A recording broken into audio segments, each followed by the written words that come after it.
What do you call a Gamorrean guard who lost his voice? Go on. Disgruntled. Oh no. No. We did have a pre-warning it was going to be bad.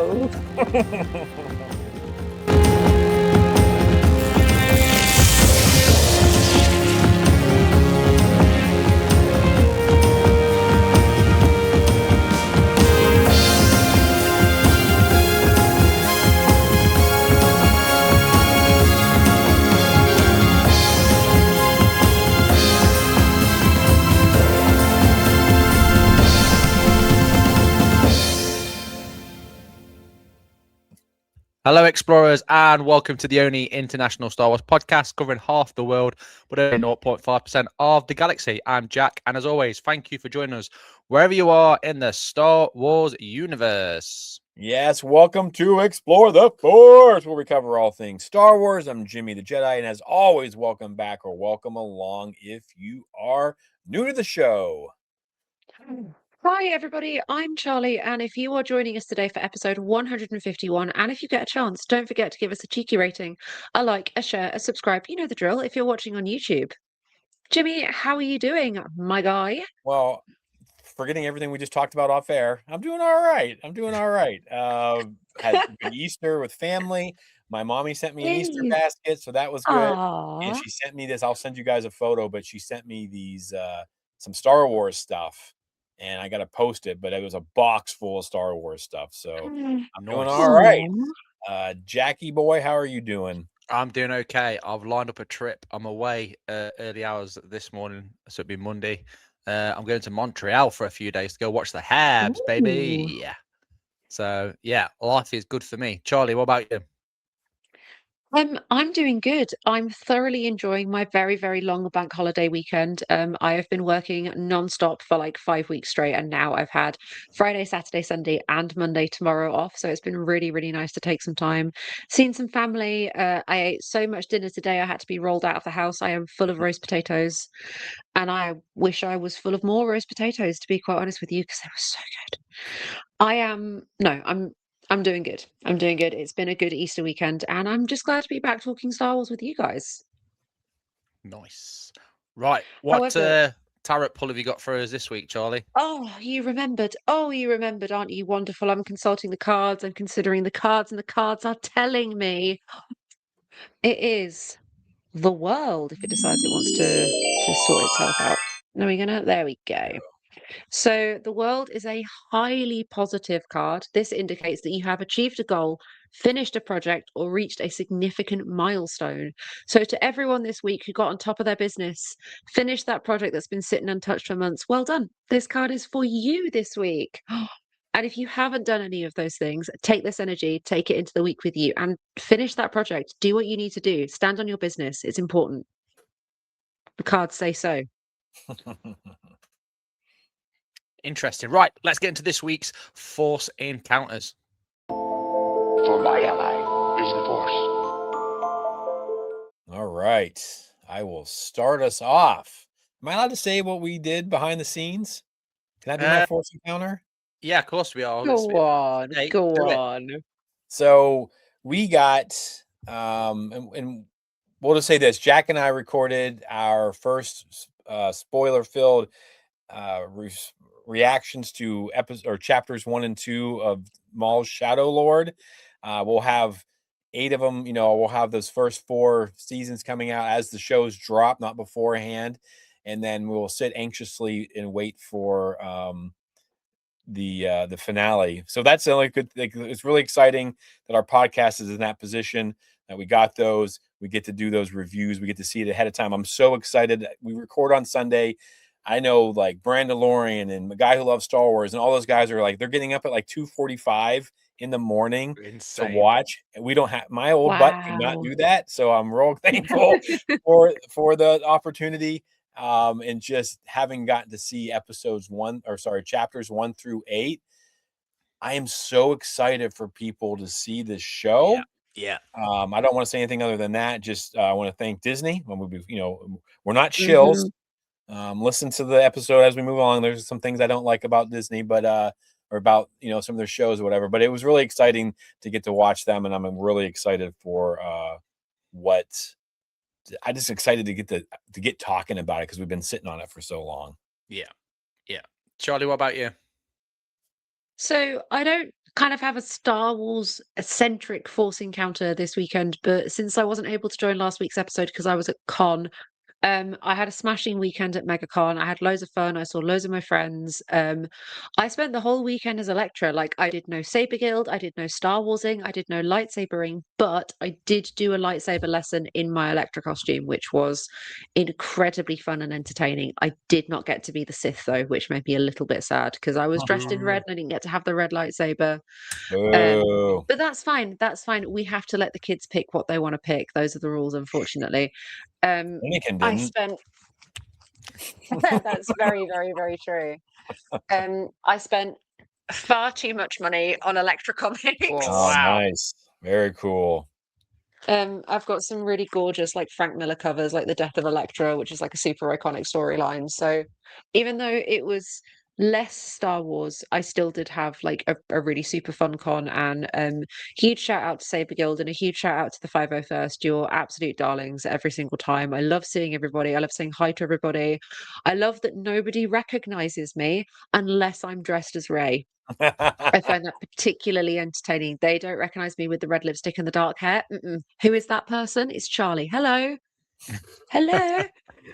But no, it was wonderful. It was a super duper fun con. Absolutely 10 out of 10. Good, Jack. good. Yes. Back to the Star Wars theme because today is Easter. The size of this egg. The size of this egg. This is my Star Wars Force encounter. It is friggin' huge. I put it on our socials earlier this morning. However, as always, with an egg, there was things inside. We've got a little mini Vader going on. We've got an R2 going on it's from Kinder. Other chocolate supplies or whatever are available. But they're actually stamps. Look at that. Can you see the stamp? The R2 stamp That's and the so Vader cool. stamp. So I'm yeah. pretty sure Sid got one of these for Easter as well. So I'll get her to open it and I'll post it on the socials what she got inside. Yeah, so I was absolutely buzzing for that when I opened that this morning. So thank you to Mrs. Copestake for that. Right, let's head over to this week's news that's coming out of Batu. The people in this crowd will soon be among almost 40,000. For those who are among the 900 with news media or promotional tickets, this sneak preview probably will be the only chance to see the Empire. All right. Big thank you to Star Wars News Net for this. With Star Wars Day drawing closer and closer this year, we have got an exclusive look at some fun Return of the Jedi inspired gear to celebrate. The new merchandise will go on sale on April 10th at 11 a.m. Eastern Time. On the Disney Store website, more merchandise news will pop up each week on Friday, leading to May the 4th. Ooh. The merchandise drop highlights Star Wars Return of the Jedi with green Endor-themed clothing with many nods to Ewoks. For clothing, the first item is a baseball-inspired shirt retailing at $74.99. Holy jeez. Wow. Yikes. So it features the number 83 on the back, the year the movie came out, and a patch on the sleeve with a cutely drawn Wicket. So I don't know. I will pay $75 for that. It is cool. But also, we do have Jersey Thursdays at Maze, so maybe I will. Who knows? Ooh. See, personally, I know the price tag is a little bit high, but now I have a proper job and I have proper wages. Uh-oh. I am a little bit of a sucker for the baseball shirts, although if I'm getting anything baseball American sport themed, it's going to be something to do with the Florida Gators. So that's a whole other conversation. Next up we have this really nice like long sleeve. They describe it as a long sleeved mineral wash slub fabric. I don't know what that means. Jersey retailing at a cool $79.99. Well, at least it's not Both sides feature. Well, true. That 1 cent. Both sides feature the Star Wars logo with Wicket on the front end and Ewoks walking through their treehouse on the back end, which I think is super cute. I love the colours for this. For those possibly looking to celebrate a trip around the Disney park or the outdoors in general, there is another Loungefly drop, which is really cute. This is $80, green, like super, super beautiful. And there's also a really cute set of mini ears. I don't know if any one of our listeners are collectors of the mini ears. These are super cute. The backpack features the Ewoks marching through the peaceful forests of Endor and the Minnie Mouse ears, which have this really, really cute green bow and the little furry Ewoks on the ears as well. And lastly, this one is for me and just for me. Any coffee or drinkware enthusiasts? Starbucks is releasing a new stainless steel Oh, travel tumbler with a similar Endor theme design, so everything fits together really nicely. So you can wear your jumper and your ears and have your coffee mug and go to Galaxy's Edge.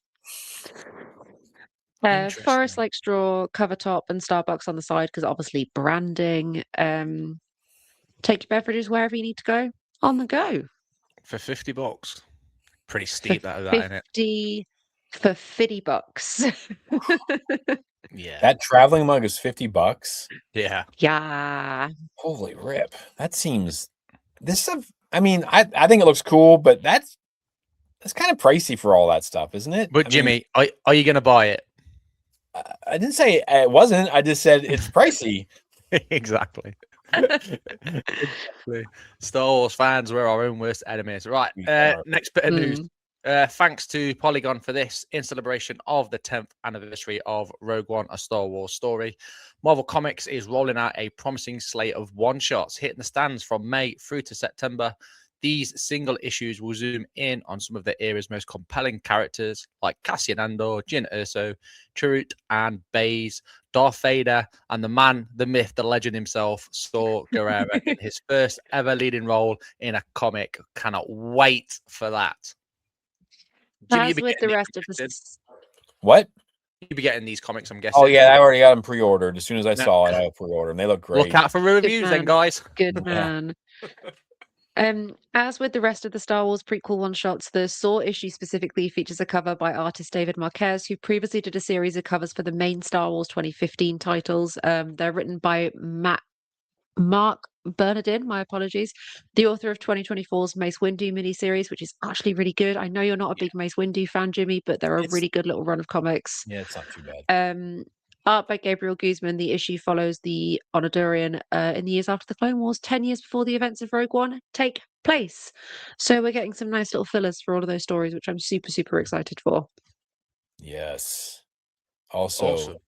it's Tuesday, and if you forgot about Monday, all I gotta say is mall. We have no other news for you because the entire news cycle is utterly and totally consumed by more. Yes, we do. I've just remembered we do. More season 2 was also announced. Let's not forget that. Oh yeah. So Fun yeah. surprise. Check And out don't season 1. Check out our little review and look out for season 2. And don't listen to anyone who says they've seen all 10 episodes because nobody has. Because there's some people No out there one has. lying about stuff. And we only got Really? 1 through 8. Even Sam Witwer has already yelled at people for saying they know. Yeah, we have no idea. So No idea. Right, let's get into this week's main show before we get told off. Season 1 told a simple story. A man and a child just trying to survive. But season 2 changed everything. The galaxy got bigger, the stakes got higher, and suddenly this wasn't just Din Djarin's story anymore. Jedi returned, legends stepped out of the shadows, and choices were made that still haven't fully been answered or realized. Because when Grogu reached out through the Force, someone heard him. And now, with The Mandalorian and Grogu on the horizon, we have to ask, did season 2 expand the story or complicate it? Yes. I haven't rewatched this season until just now. Last night and tonight, or this morning, I got up at 6 to finish the last 3 episodes. And I was like, woo. So what I want to talk about first, and we're going to get into how this season, more so than season 1, I think might have some implications on movie stuff, but we'll get into that. I want to know was what, we didn't really know each other when the second season came out, right? Where was your excitement level for season 2 after seeing the very first episode? Was it chapter 9, The Marshal? Yeah. Did it live up to your hype? How are you feeling? Like, hype level? You saw the first episode. Holy beep. Crate dragons of Boba Fett's running all over the place. So good. Let's talk about it. Chuck. Talk about it, Chuck. Oh Lord, he has risen. I I cannot. How do I even begin to put this into words? Like season two, things are happening. Like stuff is going, the wheel is moving at an abominably fast pace. I feel like season one was pretty contained in terms of story and narrative and characters. It was very much like Grogu and Mando, and that was that. And now this entire season, they're chucking all the toys in from the sandbox. We're getting every way, everyone, every storyline, every character. And what do you mean we kick off the episode of the first episode of season two with a crate dragon? The skeleton of the thing that we see in A New Hope that everyone spent like years and years and years going, what is that? George, no, listen, George, what is that? So good. Mind blown, jaw dropped, gagged, gooped, screaming at the television, give me more right now. It was a phenomenal start. Somebody please take the microphone away from me. Go. Well, I'll first don the hat of unpopular opinions and knowledge. Episode one literally kicked off every bit of excitement, like we've just mentioned there. You know, it finished with that tease of Boba Fett in the distance, so straight away people are going mad. Crate Dragon, like you've already been mentioned, but we've got to answer that first question. You know, did it complicate it? Did it expand it? Classic Star Wars way, it 100% complicated things. It left us with more questions than answers, and that's what people love about Star Wars. So for me, hype through the roof. This is my favorite season out of the three as well, by an absolute country mile. Great use of the volume throughout. You know, all the themes are there. The ending's obviously the best ending in Star Wars TV live action history because of the obvious, but we'll get to that. But for me, this is it. The hype train for this was crazy. How was you feeling about this, Taylor? Well, season one was, you could watch season one and not know anything really about Star Wars. So they're like pulling everybody in, like, you can casually watch Star Wars with us. Look, there's no stakes on this one. Here, it's cute, blah, blah, blah. And then season two just smashed it out of the park like a season finale, but literally like right off the bat, like I didn't rewatch it because I'm going off what I can remember because it's so damn memorable. But like just the dragon just like flying out of the sand like everywhere, and like even the little banthos that are like done, like it sucks you in so much. And from this point on, it's not just, you're right, Charlie, it's not just daddy and child on a trip. It's like now we're sucking in the original characters that everybody loves. So it's like, ha, we sucked you in. You're not just watching this little Mandalorian show. Now you have to see the lore. So I think season one was like, let's just see where we get. And season two was like, we're going full house. What did you think, Jimmy? Yeah, I don't remember liking this season as much as I liked it over the last day and a half. I've got like 4 or 5 pages of notes just on it. A different planet every single episode. Like every episode, somewhere new. It doesn't really repeat too much. And then they set that tone with that first episode. I think that's probably maybe one of the best action scenes that we've gotten any of the streaming shows. Yeah. I don't feel like it's a letdown, and of course the way it ends. I mean, they didn't waste any time,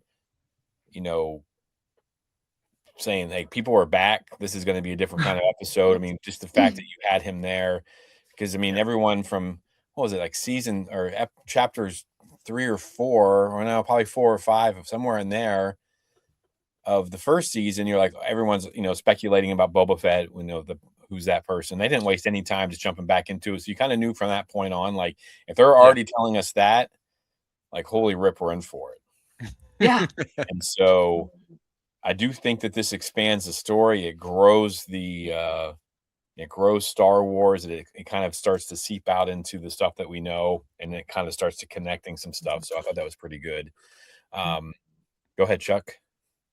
I was just going to say, I think, obviously I spoke about the crate dragon, can't not speak about the appearance of Boba Fett. Like, yes, I was a fan of the original trilogy, but Boba Fett didn't necessarily grab me the way that I know he grabbed like Jimmy's generation of Star Wars fans, like the original Star Wars fans. Like Boba Fett was everything for these guys, and I think especially like post Book of Boba Fett as well, everyone was like, not the biggest fan.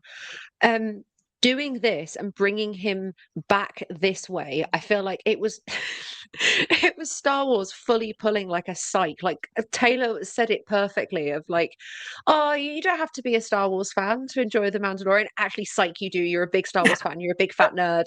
Ha ha, you're a big Star Wars nerd. That's what it felt like. Yeah. Just the potential for what was to come. Like, what an absolute kicker for a start of a season. I think end of season 1, I was like, yeah, this is going to be really cool. This is going to be really good. This show consumed me for season 2, consumed every waking thought I had. Crazy times. Let's talk about all these episodes. So, let's talk about some of the episodes. We got 8 in this season. Do you guys have a favorite episode from season 2? Like something that really spoke to you? Why did it speak to you? Like, I am having a hard time narrowing it down to one specific. So I'll wait to see what you guys say. Scumbag. It's easy for everyone to say the rescue. I think everyone's easily going to go for that due to the obvious. No. Oh, okay, I'll start with that one then.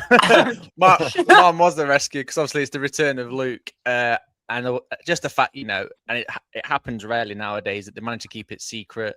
The way around that they all thought it was Plo Koon. Obviously, they nicknamed it as Plo Koon's return or whatever in the build up for it, the filming of it. So I thought that was absolutely amazing.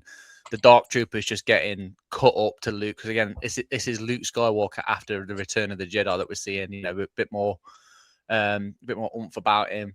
Very emotional. Mando and Grogu saying goodbye. I think that's when you actually realize, but it's also that excitement level. Now, you imagine the excitement level if the sequels hadn't been released at this point.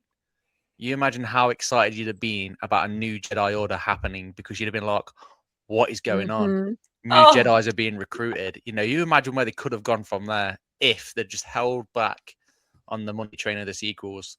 But yeah, for me, for those sort of reasons, it has to be the rescue. Who am I going to go to now? Let's go to you, Tay. Go on. My favorite episode is The Believer. And that's the one where they rescue Mayfeld. Okay, there we go. They rescue him and they use him to help them break into an Imperial base. And then this is the one where Mando like totally changes into like the Imperial armor. And then he's like, hold this, it's very valuable. And he's got his bag of like Beskar just like but yeah, I don't know. That episode just really did it for me because it just showed how much like Din really cared for Grogu. Yeah. And like we're all feeling for him because we're like, no, they're sucking his blood out. Like they're like, they've got him. And like, I don't know, just it connected to Battlefront 2. The campaign. So I liked that too. And then it just showed that they like, I don't know, there's forgiveness in the galaxy. Like Mayfeld was such a bad guy before, and he was pretty cool in this episode, and he couldn't really hold his tongue when he saw his old like commander or whatever. Yeah, Valen Hess. Yeah. But like, I don't know, that episode was awesome. And they blew it all up in the end. Like, oh, so cool with the trains and stuff. Like, oh, such a cool episode for me. Yeah. I'm trying to see if like did I even write myself any notes? Like The Believer. It was cool. Yeah, it was just cool. It was such a good episode for me. Love that one. Charlie, what about you? Oh, so given my past history with this character specifically, this might be considered a slightly controversial choice. I loved the Jedi. I knew it. I loved Chapter 5. I loved the Jedi. I know. Long time Ahsoka hater here. She's never been my fave. I've never really connected with her. Never found her that interesting of a character. Sacre bleu, I know. Sorry. If that gets us hate, I am genuinely sorry. However, please let me redeem myself because seeing her in live action and seeing her introduced in such an interesting and mysterious way felt so kind of like real, authentic Star Wars to me. Like the smoke, the flashes of lightsabers, the shorter blade, the longer blade, the outfit, the costumes, the paint, the leku, all of it was just a million chef kisses for that specific episode. The attitude between her and like Mando. Yeah. And this kind of hyper suspicion, and like, but then as soon as she sees Grogu, she's like, right, you can go away. The kid and I are talking. Silence. Grown-ups are speaking. It was it, and the way that she is the one that introduces us to Grogu's name. Like it's thanks to Yeah. Ahsoka that she's able to interpret that his name is not the child, not Baby Yoda. His name is Grogu. Yeah. And I like that. I felt like somebody shaming somebody who had like picked like a bad name for their kid at a baby shower. That's how it felt. But whatever, babe, if that's your name, that's your name. She was amazing. Rosario Dawson brought like a level. And like I'm a fan of her in her role in Marvel. I'm a fan of her in a bunch of other stuff that she's done. And I feel like she brought so much authenticity and passion to a character that I had never once like looked twice at. And now, like me, like live action Ahsoka has like my whole heart. She's so cool and she's so collected and she's so calm and I love her and she's awesome. And this was just a really, really fun episode. Also, lots of cool fight choreography, which I love in Star Wars. All lightsaber fights. I think this is the word to sum up the season, really, isn't it? Cool. The rule of cool. Jimmy, Yeah, what have you got? I'm interested to hear what you've got. Well, first off, I made a funny note about the Jedi, whereas Ahsoka corrects Din is actually Favreau and Filoni correcting all of us. Yeah. Like, no, Grogu. And it's like she should have just turned and looked at the camera and been like, Grogu. You know? Full office style. So, and then they say it like, 47 more times in the next 2 episodes just to try. And he's like giggling. It's like, Grogu. You know, I love how everybody hates it too. Like even like Grief Karga's like, okay, and like someone else. I think it's like Pelly that's like, I'm not calling him that. Like they were preparing for what the public was going to be like. I thought that was really kind of funny and just like, that's a good one. You know, I mean, so anyways, but my favorite is also The Believer. I just think that Mayfeld brings this depth to, and it's weird because he was such an a-hole in that first episode. Yeah. And, you know, it sucks because, you know, he's not a great dude in real life. So it's disappointing because I was like, oh man, like I want to like this, but I feel like I shouldn't because, you know, he sucks. But, you know, you get that conversation he has with Mando in the Juggernaut, and you know, he's kind of calling him out, and he's kind of calling him on these different things about like we're no different, you know. Is it the helmet or is it the Mandalorian helmet? Like, what is it? Like, you just can't show your face. So, you know, he makes him start and I think that kind of gets Mando to where he needs to be to take off his, because I mean, this is the first, you know, this is the episode he'll take off his helmet and he'll keep it off for a while, and then he'll take it off again in the next episode. But I think that kind of changes things. The fight scene on the Juggernaut's pretty awesome. Like that actually is really, really good. Although those guys jump forward at the same rate that the truck is driving. So I'm kind of like, well, that doesn't make a whole lot of sense to me. And then, Valen Hess is the guy, I don't know who the actor is. He should have been the bad guy of this series. I think he is so much more creepy and intimidating. We might lose. I just don't think Moff Gideon works for a bad guy. Like he's kind of like a henchman almost. He's not like this. Yeah. When Valen Hess is talking about stuff, and he's such a. I wish we could swear on this show sometimes. I want to punch him. I understand him 100% why Mayfeld shoots him. Like they're in the middle of hundreds of Imperial people, and he can't handle it. He just pulls the gun out and he blasts them, right? Yeah, that Griffin nerf herder. Yeah, it's just like, you know, they bring back Operation Cinder. They talk about burning Khan, and then there was a couple quotes. You know, everyone thinks they want freedom. What they really want is order. You know, and of course we get the seismic charge for the first time since the prequels. Yeah, there's a lot, and then of course Mayfeld, like Taylor, Mayfeld. You can kind of see like he was the way he was in season 1. But he's got a lot of trauma. I mean, they talk about 5,000 to 10,000 people dying in that day, and then he gets his in the end where he blasts that, he blasts up that Rhydonium or whatever. But I think like he would have been back had he not gone the same kind of crazy route as other characters in Star Wars that they had planned on doing shows for. So, but yeah, I don't know what it is about that episode because like the action's pretty good and all that. It's just, I just think that they brought like a whole level of like emotions and thinking and like just, because sometimes it's so fantastical that everything that we see Yeah. Yeah, like I know what you mean. kind of grounds it in like like the Empire did these things and people suffered for it. Not everyone was behind it, but then you also have like the Empire cheering when they make it in, and I don't know. Yeah. I just thought it was a really cool, and that's hard to pick out of those 8 episodes. There's a lot of great ones, so that's kind of mine. We're and I could sing the praises of almost all except for one. Do you guys have any that you don't that didn't work for you?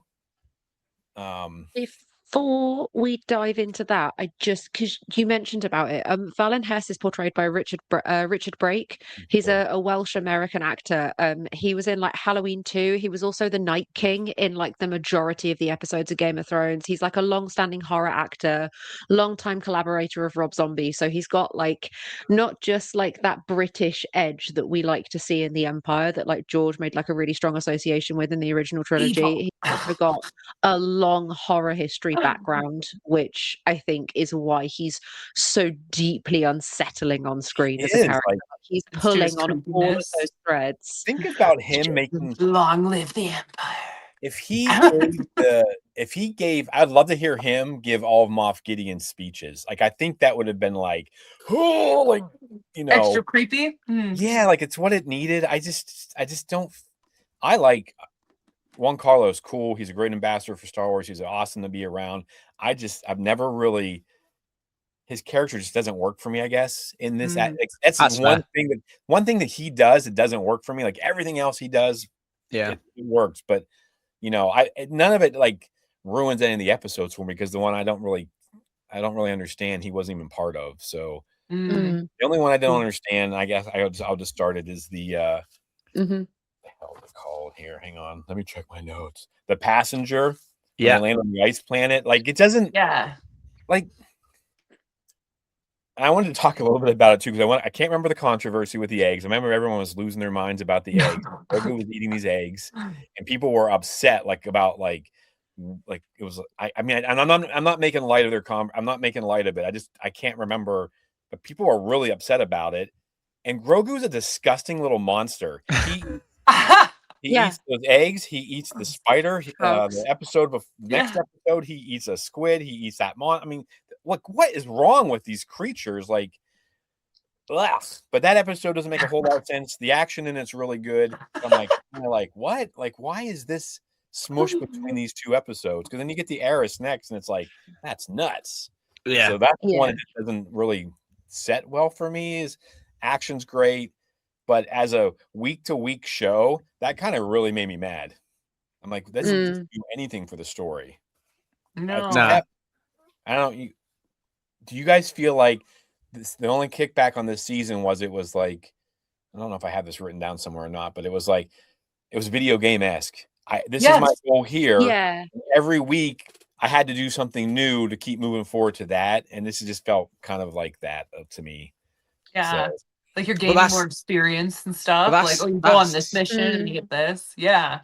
That's what works. You look at the minute with cinema, like The Last of Us, stuff like that. That storytelling from video games works. So for me in this, the filler stuff, there wasn't really a filler episode. Yeah, I could argue with the passenger stuff being completely different, but at the same time, all these episodes are all world building, they're all character building, they're all going to one end point. So to me, it makes sense. I get the controversy with the egg stuff because obviously the whole point of the episode is just trying to rebuild a species, and you got a little green Grogu eating all the eggs. I get it. That's why people were getting a little bit excited. They probably thought it was a bit dark, a bit uncomfortable. The whole thing with spiders as well. You have to have like a big thing now to saying to people about arachnophobia. It's on video games. It's on everywhere. Hence why 8-Legged Freaks did so well in the movies. But point being, for me, there wasn't really a filler. I get the video game thing because we're bouncing from world to world. But again, I really enjoyed this season. I thought it's absolutely phenomenal. Yeah, I'm not trying to take anything away from it. Just like this one episode, action and it's phenomenal and it's freaky and I love it. But like some of the stuff during it just didn't make a whole lot of sense to me. And I think as well, sorry, Jimmy, I think as well, a lot of it for this episode is really showing off the use of volume. Yeah. This Oh. episode was filmed during COVID, or this season was filmed during COVID, right? Yeah. Yeah. So think of all of the obstacles they had to go through to film this season. Well, yeah, in fairness, it's way better than Kenobi was. You know what I mean? Like, as far as the use of the volume and stuff. So That's true. I mean, yeah. And I'm not trying to like beat this episode down. It's just the one that doesn't like every other episode like drives the story forward. You have these big, massive cameos of new characters and old characters, and this one was just kind of weird. Some things didn't really fit for me as far as like, why would that frog lady have just walked off and gone and found him? Like, if I'm in a cave, I'm not gonna sit there walking through it. She ain't got. I mean, maybe she sensed the warmth of the. I get that's one thing, Taylor. That's one thing I thought. It's like maybe she could sense it. Maybe because she's an amphibian type creature. I was going to say she's an amphibian, so if you want to extrapolate, I guess. I don't know how I rationalized it. I wouldn't say that I had a least favorite episode, but there are a couple of sections of episodes that I didn't enjoy. Like the passenger was good. Wasn't too bothered about the eggs. Like Jimmy is correct. He is a disgusting little creature with no manners. Disgusting. He's a disgusting little nasty little baby, and we all know that toddlers will eat anything within arm's reach, whether it's food or not food. Dog food, cat food. I have a theory about this. But like Jimmy said, the episode before and all the episodes that come after, it's very much like people refer to it as push button advance plot. Everything that's happening is in service of the plot. This was very much like a side quest episode. I don't have arachnophobia, but I have friends who do have arachnophobia, and it is like a legitimate condition, like a legitimate serious thing. And I remember a lot of people getting very, very upset by the unexpected appearance of massive spiders. And I completely empathize with that. I do. But, you know, a little side quest, a little bit of time with Mando and Grogu on his own, a little bit of character development, nothing wrong with that. What I actually didn't like in this season, and I know this is going to get me at like gunpoint from all of you lot. I love the rescue. I think it's a great episode. What I don't like and what I get tired of very, very quickly is, and I mean no disrespect to the chicken man, Giancarlo Esposito is a sensational actor. He is absolutely phenomenal. He was trying too hard with Star Wars. I'm not an actor. I have no ground to really say that. I'm only speaking as a fan, but he chews his way through those scenes in a way that is almost exhausting to watch. Like, I know that you're the big evil bad guy, but I feel like we took it up just one notch too far. Like, tone it down a little bit. The whole point of the Empire is there's like Darth Vader's the big caricature here, you know? Not we don't need more of that. And I feel like there's some beautiful moments in the rescue. There's some really, really tender, emotional, important moments that we go through as viewers and as fans and as the characters. And I feel like every time Giancarlo Esposito is on screen, I'm like, dude, please, please shut up. The delivery just doesn't work for me at all. Like, I don't know if it's the dialogue, but like I said, Valen Hess, the actor, delivered those lines, I think it would be so much more menacing. And I think Giancarlo could easily have done it. Or Giancarlo, sorry. He could easily have delivered those lines. I mean, the guy's a great actor. It's just the way he does it, I don't know. It feels, and I know it's like supposed to be campy and it's supposed to be serial and it's supposed to be, you know, that, but man, I don't know. So I get it. No, he's trying to be evil in this like, you have something I want. Like, he's trying to be this projecting tall, big person. And like a few years ago, I met John Carlos at Fan Expo, and I'm a tall person, and I was taller than him. And I remember kind of trying to be like, get down in the photo with him, and he just gives me a whack on the back. He goes, "Stand up straight. Not everyone has the privilege to be tall." And I was just like, oh, like, okay. But I get it. Like, his evil is like evil powered, not evil creepy. Like, yeah.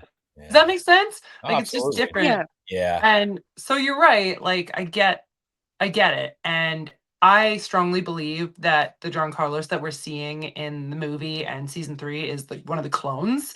So I'm okay with him being awkward in his speech because you heard it here. He is a freaking clone towards the last little bit. Yeah. But my least favorite episode is also going to be what is that one? The Passenger. And like you're right, it is kind of like a side quest. And like I don't want to say I don't like it because they're trying to show that Din is like he's helping, right? Like he's reaching Yeah, out and doing some little favors for this mother, and he's like, "Oh God, She used to Grogu, right? call him Just out though to make him do anything. He like gives up. it And she gets like really awkward. yeah, Yeah, and then he's weird. just like shaking his head, like, "What are you doing? Get your eggs back in the thing. We gotta get the heck out of here." And I don't know. I love spiders. I don't know if you guys know. I love like those fluffy jumping spiders. Like, Oh, oh, I love spiders. I love them. So like this wasn't Not bad, those but ones. also those spiders, those ice spiders, were like an original concept that were supposed to be in the original trilogy, Yeah. but that didn't make it in the end. So that's kind of like a Dave Filoni throwing that thing in there. Yeah. Oh, But yeah, that episode, it was my least favorite of the bunch. Not to say that I don't love it, but that's where I get from it. Oh yeah. Oh, Knew I had it. I Love think it gave me like alien face hugger vibes. Yeah. And Yes. that Yeah. that I watched at far too young of an age and had far too strong of an impression on me. I was allowed unfiltered internet access from a very young age and decided to watch horrible films like Alien at age like 10. Oh my gosh. And I Yeah. think I saw it and So afraid of it aliens. activated something like primal in me where I was like, no, no. Oh my gosh. Jack, do you have any that didn't work for you? I mean, Now, honestly, I loved all the episodes. Like, yeah, I'd probably argue my least favorite one is The Passenger, but that's not because I didn't Yeah. like it. It's the only one that's like a little bit off the main storyline. But Right. genuinely, season 2 was like absolute pure gold for me. all right. Did that, and I didn't notice it when I'm watching week to week, but having watched it in the span of like less than 24 hours, the video game aspect of it where I Nerd. have this mission, he says it multiple times, I have this quest. And they're like, well, if you want our help, you had to help us. And I'm just like, Yeah. did that bother anybody else? I did. And again, I don't think I really thought about it when I was watching this week to week. But as being able to binge it, I mean, it didn't take me out of it. It was just kind of like, I felt like they could have written I don't know. I think it could have been more about that quest, or could have been more adventures. That are Yeah, like, a bit more secret. I don't know. Does that make 'Cause sense? Like, it wasn't like you were progressing forward. I mean, he had everything he needed, but he didn't. I don't. It was kind Yeah. of weird to me. I mean, Yeah. I love the season. I do think it's the best season. You know what I mean? But I don't know. And then No. moving on. Well, it is like that because it's that way right off the bat with Cobb Vanth. Right away, like, oh, you can have my armor if you help me with this. And then it's like, oh, now we can give the armor to Boba so that Boba can help us here. And then we're going to meet Ahsoka so that we can get the spear, so that we can fight Moff Gideon, so that we can find the path for Grogu. And then it's just like, it is like that constantly. So it's very video game-esque. But I mean, I think we all like video games, so it kind of works for me. I don't think that's a bad thing Yeah. overall, all things considered, especially with how well like Jedi Survivor has done and Jedi Fallen Order did. Like people crave that video gamification, especially of things like Star what I'm Wars, and I saying. feel like it was Like payment. it was a nice, predictable plot line to take us through what was some quite big story arcs and story ideas. I think the thing about The Mandalorian is that they were trying to make it, like with season 1, as approachable for everybody. Anybody, any level of Star Wars fan, any age, any level of experience could come in and be like, this is fun. I am having a good time. So fun. This is what my theory is with stuff like this, and Charlie at the nail on the head there. Like it is predictable to a certain extent. So when you finish off with the Cassandra that they did with Luke Skywalker, that's when it blows your mind because you're not predicting that. Yeah. Well, yeah. I couldn't predict that. Oh, that was such I a didn't good know secret. what I was going to expect. That's because, like I said, you're saw- watching all these and it's predictable. You're like, yeah. And then you're like, oh, yeah. oh, okay. I mean, I didn't even believe it was Luke Skywalker till No. absolute. I'm like, oh my god! The very last second. I was watching an episode today, and Molly was laughing because these were when they were still releasing Friday mornings or whatever. Yeah. And I'd get up at 5 to watch it. And she remembers, like, she goes, remember when you were like freaking out and you're like moving closer to the television, like out of the bed? You're like, it can't be. Oh my God, what? You know, so yeah, I mean, yeah, they kind of lulled us to sleep, maybe. Speaking of characters, we had so many old and new characters and characters from animation that brought into this. Bo-Katan, Cosca Reeves, Ahsoka, Boba Fett, Luke frickin' Skywalker. Sorry, folks, for spoilers. Spoiler. Did the appearances feel earned to you, or was it fan service? And then, kind of, did you have a favorite one, I guess, too? And then kind of where we're also at is like, does bringing in all these established characters, because like Taylor, you said it, like season 1 you didn't have to know anything, but season 2, like, if you don't watch Star Wars, you have no idea who Bo-Katan is. You have no idea who Ahsoka is. Like, did these appearances feel earned, or was it fan service moving forward? Because I don't know what it is about Cosca Reeves. All of her scenes and all of her action, I don't know if it's because she is WWE or whatever. She is like, there's a scene on the ship in the Heiress that they don't really highlight, but when she's coming in, the very first thing, she does this jump spinny kick thing where she just drills this guy in the chest. And I'm like, and then I just started watching her every time she was on scene, and like her action is so good. And I'm mad that her contract keeps her from doing more Star Wars, because she was, I mean, just phenomenal. Like, I mean, Bo-Katan was cool, but like she was somebody new to me, and I was like, man, her action scenes are on point. If you guys are listening to this instead of watching this, what you can't see is Jimmy's got massive heart eyes right now. Cosca Reeves is his love. That man I'll let is her in kick love. my butt any day. That is a drop kick you are describing. My guy, she's very good at them. My first favorite has to go to Cosca Reeves. When this season came out, I was like deep into it. Like I was deep into my wrestling obsession. Not that I'm still not obsessed with wrestling, but like I was deep into it. And to see Sasha Banks, Mercedes Moné, like the Sasha Banks, niece, cousin of The Rock, if I remember correctly, if I remember my wrestling family history. Yeah, she's the cousin of The Rock. No. She's the cousin of Snoop Dogg. I stand corrected. There we go. That's so loud. There we go. Now it makes sense. Now it makes sense. She was amazing. To see wrestling in Star Wars, to see that incorporated into her character and into her fighting style, watching her eat that octopus and Grogu there, like insane, absolutely insane. She was amazing. But my favorite character, like old new character, Boba Fett. So happy to see Tamara Morrison living his best life on screen. Like that man was having the time of his life every single second he was stood there in that armor, just doing Boba Fett stuff. Oh, it made me so unbelievably happy.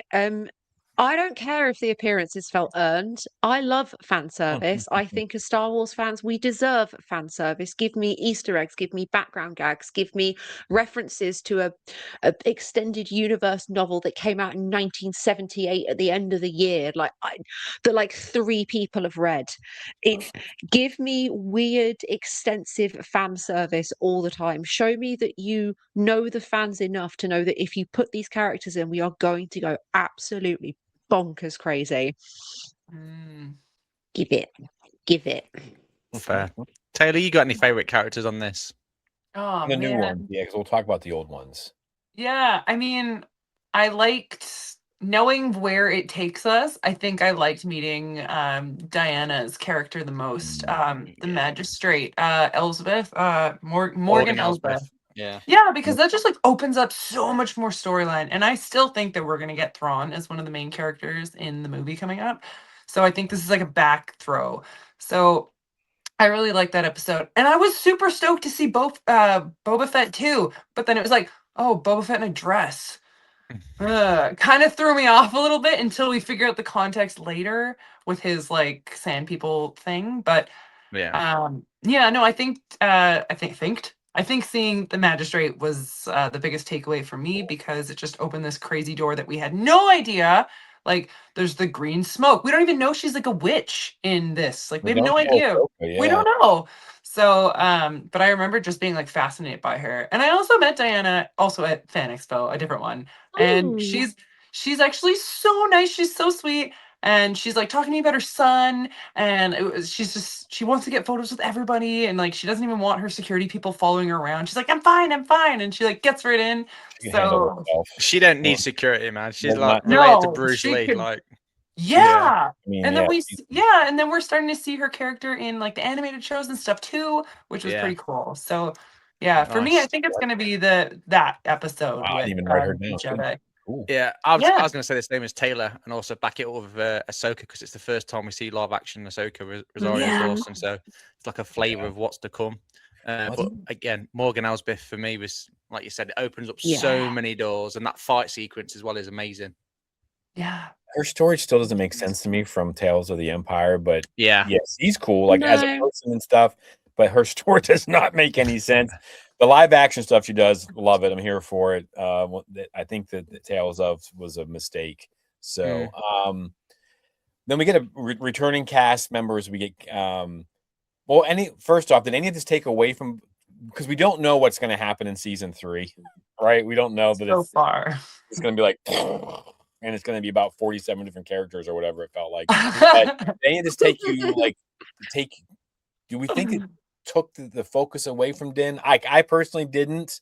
I felt like they all kind of worked with him and on his adventure, and he was able to go, and that made sense to me. But not knowing what we were going to get in season 3, I wasn't concerned. But like I see it now, like, oh, they're building towards that nonsense kind of. yeah. mess. No, I don't think anything took away from it. And they had to be super careful with Luke Skywalker, obviously, because it's the final episode. You don't want Luke to take the limelight as such. But I think with the amount of screen time and I'm going to say words rather than script that they've given him, I think it worked really well to keep it at that fine balance, which is where I think they went wrong with Book of Boba Fett in the Mando episode.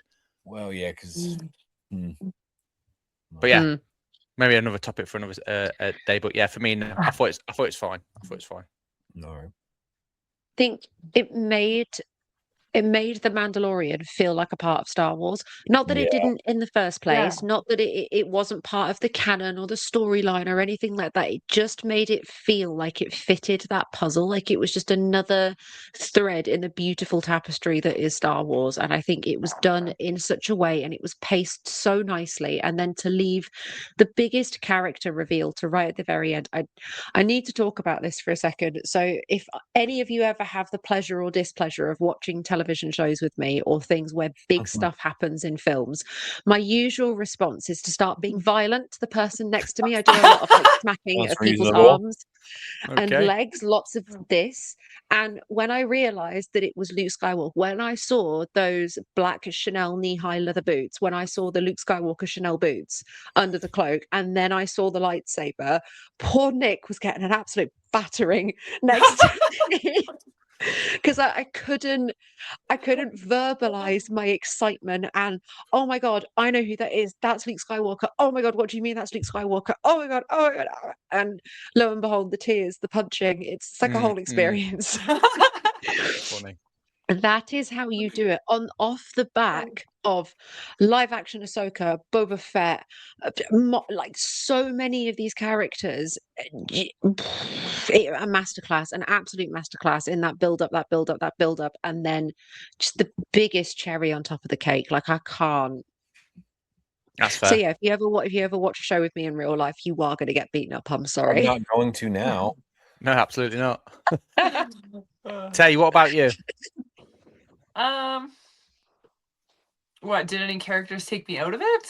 Like, Yeah, or did any of the returning casts stand out for you, or you're happy how it was? No, I mean, it was nice seeing Grief Karga and like Kara like back into it again. And they're like, we need your help. We're gonna completely get rid of the Empire off Navarro now, and that's like the taking off point to making like an amazing little village and town, right? Yeah, So I like that, where he comes back and he's like there to help, and they're a team and they're all buddy now. Where in the first season they all hated each other and stuff. So like I kind of like that. That's fair. But nothing Jimmy? really took me out of it. So yeah, it's good. Jimmy, what about you? I feel like that episode, where was it? Chapter 12, Episode 4, The Siege, was all about getting ready for Marshals of the New Republic. Yeah, think it that was. Cara Dune was going to be in that. I think the Mithril is going to be in that. I mean, I think that they were going to, like, that was the beginning of it. And I just would like to say that I'm glad that it didn't happen, because if you really watch Cara Dune, her action scenes, she's phenomenal. The Yeah. acting side of things, maybe she could get punched in the throat and not be able to speak the rest of the series or something. I don't know. But no, I thought it was fine. I liked seeing those characters. Mayfeld obviously was a big one for me. And who shows up in the movie, do you guys think? Do any of these characters? I mean, obviously Grief can't, and I don't think they're going to bring Cara Dune or Mayfeld back because of their standing in society right now. But does Mithril show up or any of these? I think 100%, mate. There'll be a mention, if not an appearance, of Grief Karga, Carl Weathers, bless his soul. They'll say something. They'll do something. 100%, they'll do something. Yeah. I think Cobb Vanth is coming back for sure. Maybe. I was gonna say he's in the Bacta tank right now. We know this. Cobb Vanth is like my instinctual kind of response. That's what my brain sort of generated when you asked the question of who's going to show up in the movie. I think we'll get Ahsoka. I think that's so. There's been some. This is something I wanted to theorize about. I sent this to the guys in the group chat. They've released some like May the 4th merch, and quite a lot of it's like Return of the Jedi, like we talked about in that news. But there's some other stuff that's been released that's more kind of Mando and Grogu themed, and Ahsoka sort of appears on a lot of it. She's her side profile and like her Montrals are like part of the design and part of the like she's part of the puzzle. And I think it feels like one of those very gentle little ways that Disney likes to go, hey. Well, I thought that too, but where is Ahsoka right now? In a different freaking galaxy. So I'm not smart enough to figure that out, babe. No, but neither am I, because I was like, she's totally gonna be in it on our last recording, and then I thought about it later. I'm like, but how? But she has to be. But that's what we'll save this for the theories. We'll save this for the theories episode. This could take us down a rabbit hole. This is a good one. But nah, I think Grief Karga's personally, I think he's the only one that's going to show up out of these. Maybe Moff Gideon with what Taylor was saying. She says that Adamant is a clone because we didn't actually see the body or anything. There's no confirmation he's dead. He's a clone. Yeah. I mean, I think there's opportunities for Bo-Katan, Cosca Reeves. Yeah, Bo-Katan, 100%. Yeah. Yeah. Oh, she is in it. She told us at fan show. So let's talk a little bit about Grogu, and then we're going to dive into the movie. My first question is, how did you feel about the name? No. What else can you call him? Or her? Well, that's the thing. Is Grogu a male name? Is Grogu a female name? Grogu is gender neutral. Yes. There you go. So what else could we call Grogu? I mean, I'm happy with Grogu. The name didn't really bother me. Like it is what it is now, right? At this point, I remember. I don't know if I like it, but I was also like, I don't want to be the person that has to name this character. Yeah. I mean, we have characters in Star Wars that are called like Ben Quadrinos. So knock yourself out, I guess. The world's your oyster. Yeah. It wasn't my fave. It wasn't my fave, but I also understand the purpose that it served in terms of like, as fans, our instant reaction was, that looks like Yoda, so that is our baby Yoda. That is our baby Yoda. That was all of our logic. And I find it incredibly funny that like Dave and John were just sat across from a table with each other, like, what do we call it? What do we call the little green jelly bean? And they've got like a mind map on a whiteboard of every conceivable ugly name you can think of. And eventually somebody spit like, it'll be like an intern. Yeah, it had to have been painstaking. Like, I wonder if it means something. Decisions. Green goo. Goo goo. Goo goo gaga. I don't know. Like it. Well, like it's almost like it could have been like a 3-namer or a 3-letter, like most Star Wars names, like 3 letters dash whatever. But then we don't actually know anything about Yoda and Grogu's species. So like, I guess we don't know. And like they like yucky things. Yeah. Like they like gross Yoda's stew on Dagobah and stuff like that. So like if only like it makes sense that their name is like gross. Grogu's a dude because Yaddle's more civilized than Yoda and Grogu. I just don't see her eating all. Why didn't they give him a Y name? Yeah, It should have been a right? yoga. It should have been yogu. Yogurt. I was going to say Grogu means yogurt in Danish, so Does it? yes. Oh my Oh, wow. god. Someone actually brought up to me the other day and they were like, who is Grogu and why is he so important? Like, why was Queen Amidala's ship like there waiting for him? Like, whose kid is this? Yeah. You imagine in Denmark then, they're going like, you know, your granddad or whatever, or someone doesn't know about Star Wars, it's like, you're going to go watch a film about a guy and a yogurt. Yeah. He's got little furs, little hairs. Yeah. Well, it's listed on a baby name website called The Bump. So obviously people have decided that this is a potential option for their own child, which feels wow. questionable at best. Okay, if Um, anybody has a child named Grogu, please reach out to us because we just need to hear about this from you. and your Yeah, descendants. also some of the sibling name suggestions include such gems as Windu, Greedo, Oh, window. Anakin. I mean, Greedo, stop beating up your brother! Crazy. Goodness. Oh my goodness. But yeah, next question, Jimmy. I'm trying to decide what we need to get into here. So I'm kind of curious. I know we'll talk a little bit about this later, but from here, we haven't seen it. We don't know what's going to happen yet. Did you think that Grogu's future was more Jedi, Mando, or hybrid? Because remember, we don't know. Like he in the scene of it, he's walking away with Luke Skywalker, so we're all like, "Wait, what?" So and also I'd like to kind of jump over season 3, not because it's it is what it is, but for the movie, Din says he's going to outlive me by centuries. Like, where do you think his path kind of? And I know we don't want to spend too much time on that today, but where do you think his path goes? I think he's going to be a hybrid of like Jedi Mando. Yeah. Like he's going to be like, kind of like Sabine's is turning into, right? Like, Yeah, so be more powerful than her.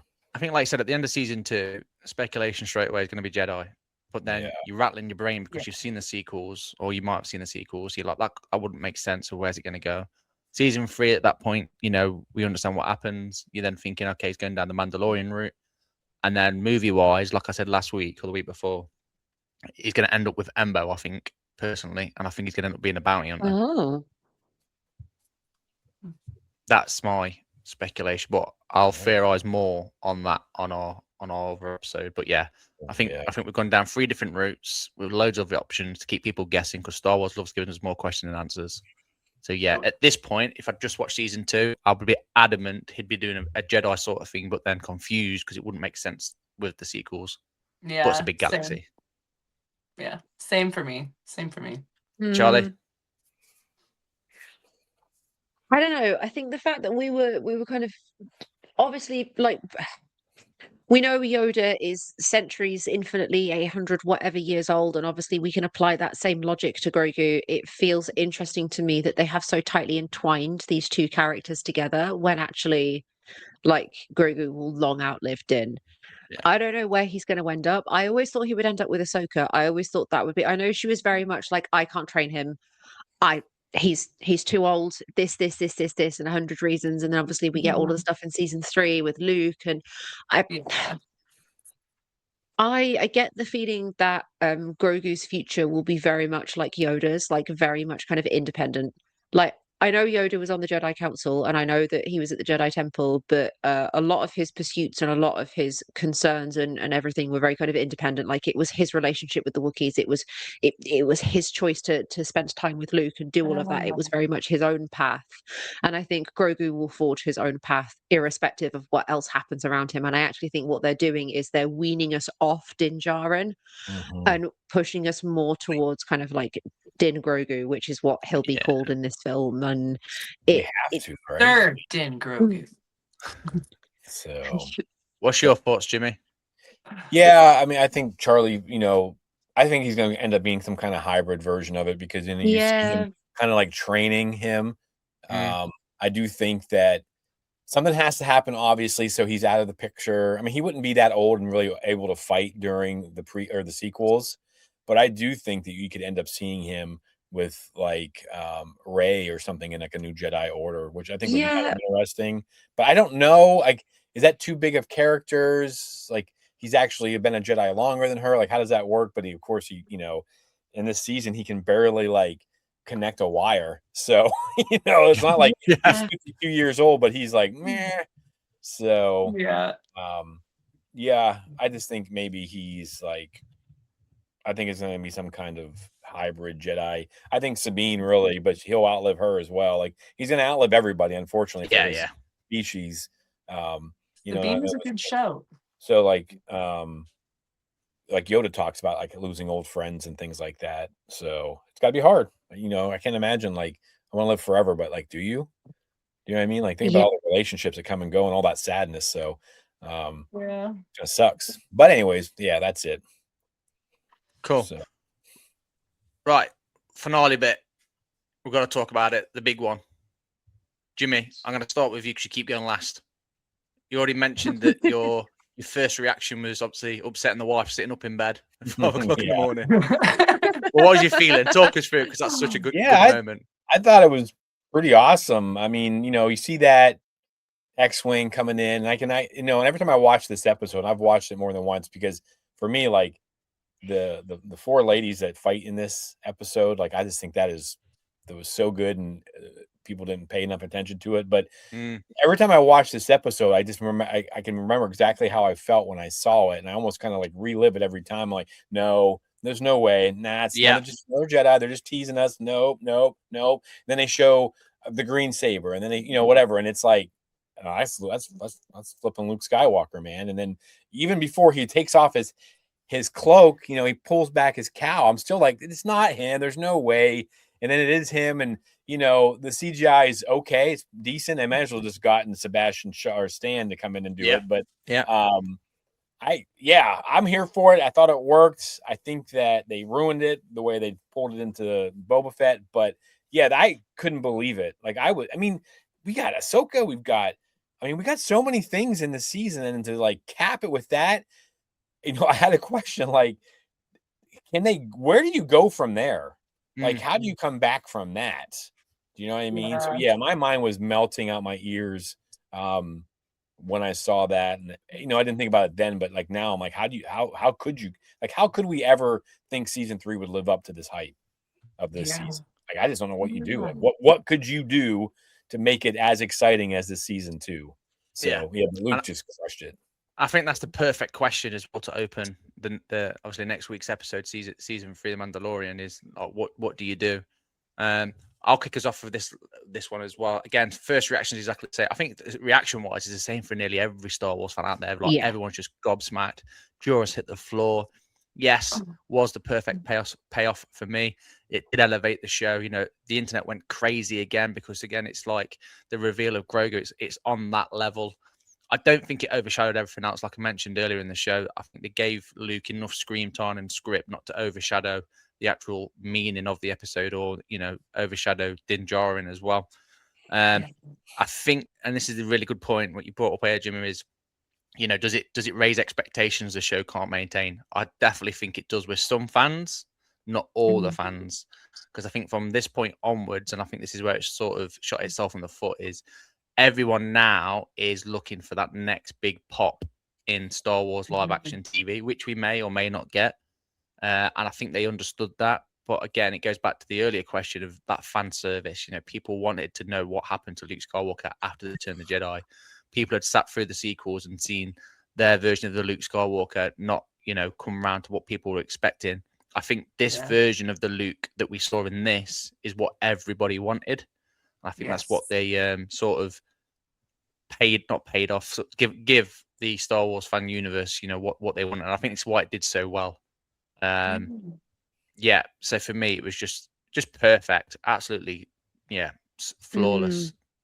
Chuck, what about you? Well, as we discussed earlier, my first reaction was violence. Poor Classic Nick. me. Poor Nick. Poor Sydney. I think the both of them got absolutely battered. I was just so overwhelmed to, like I said earlier, we'd had character after character after character after, oh my God, oh my God, oh my God. Yeah. And then this just like the ultimate. And I think I I remember this being kind of the early start of like deep fakes, and there'd been like people messing with deep fakes on kind of YouTube and doing various Star Wars things. And I think I was anxious to see how this was going to turn out. And I remember being really, really pleasantly surprised. I think there'd been before this quite a few films where there'd been some bad de-aging and some really bad deep faking. Yeah. And this was, I mean, it was Disney money, it was Disney and Star Wars money, so of course it was going to be like decent. I feel like the payoff was perfect. It was exactly what we wanted. It was just enough to be exciting. It was just enough to finally show like the powerhouse of a Jedi that Luke Skywalker is. Like seeing him just walk through with easy breezy, no issues, just Luke at his like peak form was so impressive to see. And I think that's something that we didn't get an awful lot of in Return of the Jedi. Like obviously there's the big fight at the end and there's da-di-da-di-da. Seeing this kind of felt full circle for that, which I really enjoyed. Yeah. I don't think you could argue that it overshadowed it. This is what the entire series was building up to. Like, obviously, if Ahsoka won't train him, who else is there? Da-da-da, Luke Skywalker. Yay! Yeah. Not what any of us expected, but here we are No. screaming our heads off at the telly. I just, 10 out of 10. Absolutely. I wasn't even too big of a like Luke Skywalker fan. I was more like Leia space. Yeah. Like Luke was Luke Skywalker. This elevated him as a character for me, like hands down. Fair point. So good. Well, who doesn't love a good hallway scene? With Yes. the lightsabers, like he just takes those guys out like butter, and like he's like even using like he's crushing that one, which was so cool. Like how he did that, I thought that was super cool. I loved how they kept the green color off of the security cameras, so we're like, oh my god, what is it? And like these guys are like, oh, and Kara is like, oh, 1 X-wing, great, like that's gonna really help us out. But Moff Gideon is suddenly terrified. Look at his face. He, as soon as he sees that it's a Jedi, Yeah. he's terrified instantly. The game changer. And like you're right. And Luke didn't have a whole bunch of lines. And we got R2. I love R2. Oh my god, its little beeps Of course, and stuff. yeah. How did we not mention R2? Yeah. Yeah, and like so I think that episode was such a big like bam surprise, look what we can do. Like, oh my god, you're right. And it is the Luke that everybody wants. It's not not gonna, say anything about the sequels, but everyone said whiny Luke, like whiny depressed Luke. Like, so this is the Luke that everybody wanted. You're right. But Din taking his helmet off for the first time to show Grogu his face, and like Grogu like reaches out and like touches his face. Oh my, I was like tearing up, like, oh, it's so good. And then the episode's over and you're just like, what now? Yeah. What do I have a show to now? watch next week? So I really, really enjoyed it. I don't think it took me out. I think it just showed me like, look what we can do. Like, so and I think it's only going to get better because now you're right. We have better deep fake and stuff like that. They went out and hired the guy, right? Yeah. They hired the guy who did the better job of it. So yeah. No, Do you remember people's campaign for Sebastian Stan to play Luke Skywalker? Does anybody remember that? From, like the depth of the fandom. Is that something we agree? Well, were we expecting when we realized it was Luke Skywalker? Were some of you expecting to see Sebastian Stan under that hood? Because I was. Yeah, kind of. I wasn't at that point, but think he's like older now, so it's like, would it work? Yeah, Oh, it but kind of wouldn't. Luke's aging too, so movie magic. But I love that they had Mark Hamill on set to help kind of coach the body double of like how Luke moves. How not that like.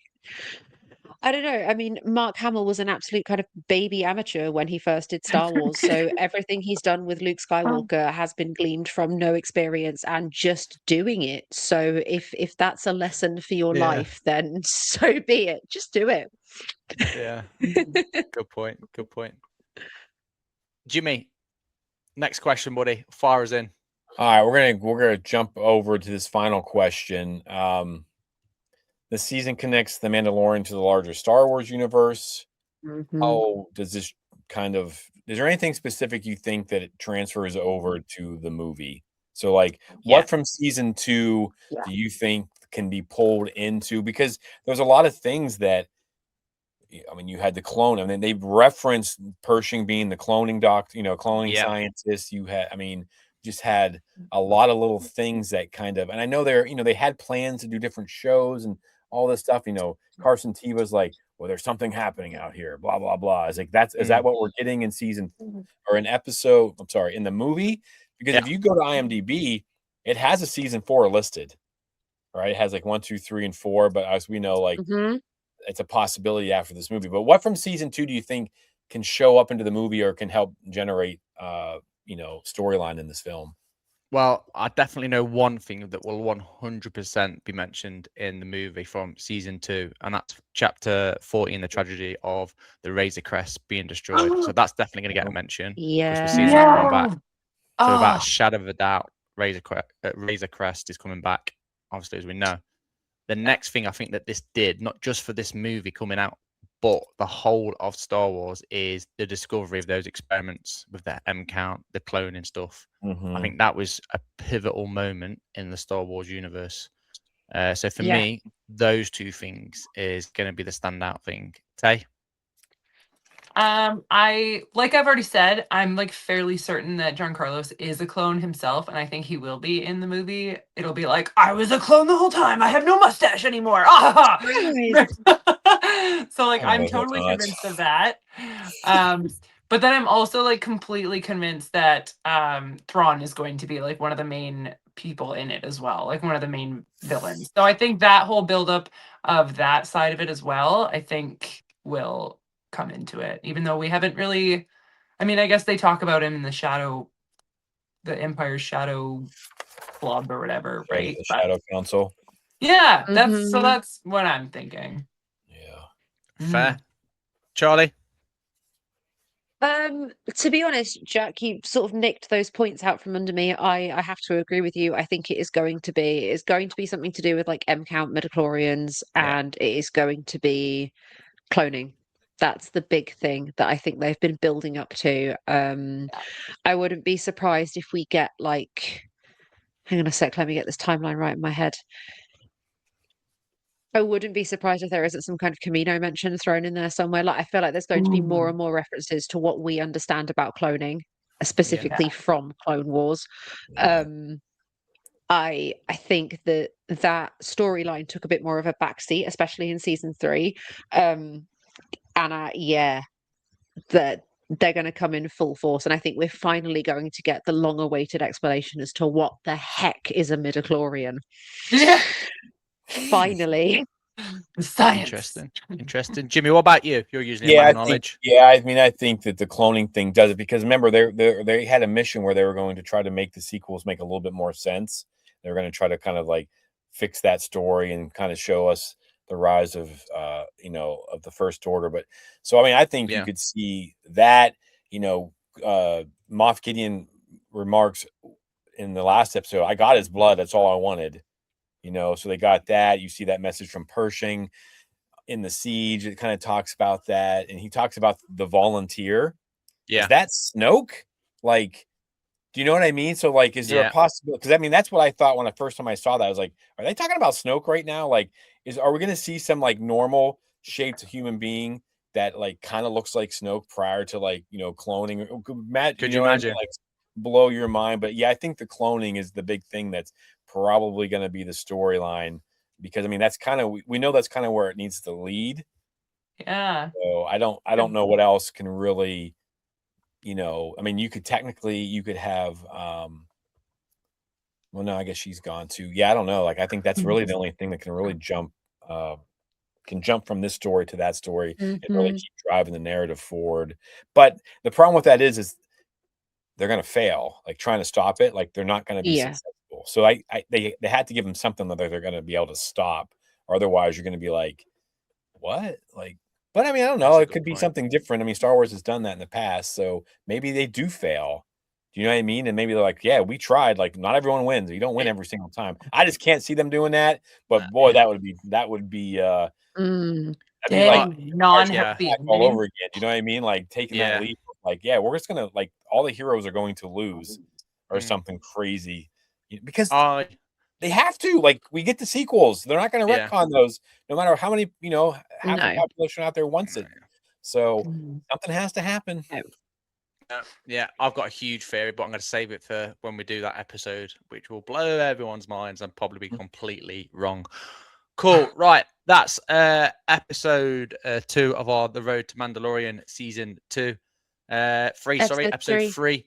Next week, we're going to be diving into the creatures of the galaxy and what kind of world this movie might explore. But let us know in the comments, what was your favorite episode, cameo, and who do you think we will see in this film?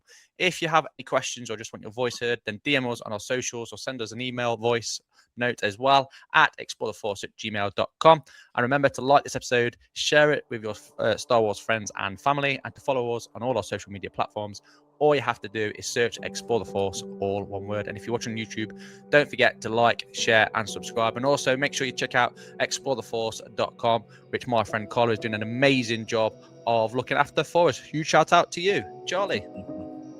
Also, if you want to show your support and spread the word around via image as well as voice, then head on over to Redbubble and search Explore the Force, where you can purchase unique merchandise. And a massive thank you to everyone interacting with us via our social media. Still can't believe we're at 10K.